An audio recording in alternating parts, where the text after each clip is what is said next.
We're now in the section where Scrooge is at home or going home, and he encounters the first supernatural elements that kind of introduce what's coming his way. It starts with him going home though, and before he goes home he stops off for dinner in a pub. Things worth noting, first of all, the repetition of melancholy. Okay, here. Basically, this is kind of getting off his kind of natural feelings. Many people thought melancholy was a kind of a way that certain people were just melancholic. They naturally were sad and a bit under the weather all the time. It's also worth noticing that what he does in this tavern on Christmas Eve is reads the newspapers and then carries on working with his banker's book before he goes home.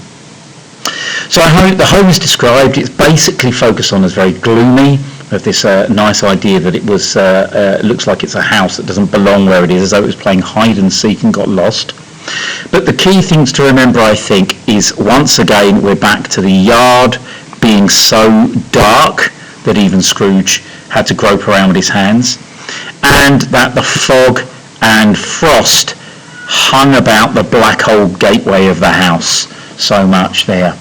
Once again, what we're seeing is that the house is associated with those ideas of the weather. The fog, the dark are all part of his house, so it carried on towards there.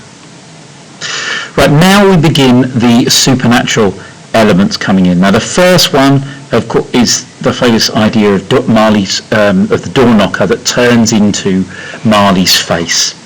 Okay, it's built up gradually, and then we get to things like this repetition of Marley's face. Basically, the narrator is trying to build a sense of horror as the idea that this is happening and how unusual this is. He also repeats the words ghostly for similar effect down here. But the main thing is that he sees that this apparently normal knocker has transformed into Marley's face, which of course is going to introduce him later on. His reaction to it is there, it's enough. He pauses, he looks cautiously behind it, but he basically dismisses it, saying poof, and closing it with a bang. Now, this is introducing us to the idea that sound, okay, and noise is central to this section, because obviously it creates a sense of build as we go through, and be well aware of that as we come through. We get the second supernatural occurrence here, where he apparently sees a phantom hearse. That's a funeral car, of course in this case a coach and horses, going up the stairs, I suppose as though it's taking Marley's body up there. But again, a supernatural thing that occurs to him. Scrooge carries on going. It points out his house is cheap. His house is dark, and the point he makes is darkness. The reason he has dark all over the house is because it is cheap.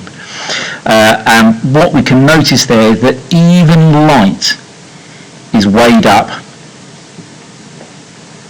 by its financial value. He likes dark over light because dark doesn't cost money. Okay. He then goes, gets himself ready for bed. It's worth noting that he has only a small fire, even though it's his own house, and he's certainly got the money for it. He eats gruel, partially because he's got a cold, it says, but also that fact that he, again, isn't extravagant with anything. But we've got small and we've got little. Once again, everything in his house the house is huge, but everything is kept small and unimportant because that's how he lives his life. And later on it's described as being a very low fire indeed, in other words, virtually nothing going there. And it's well worth us remembering this. By this time it's clear that fire is being associated with the idea of bringing warmth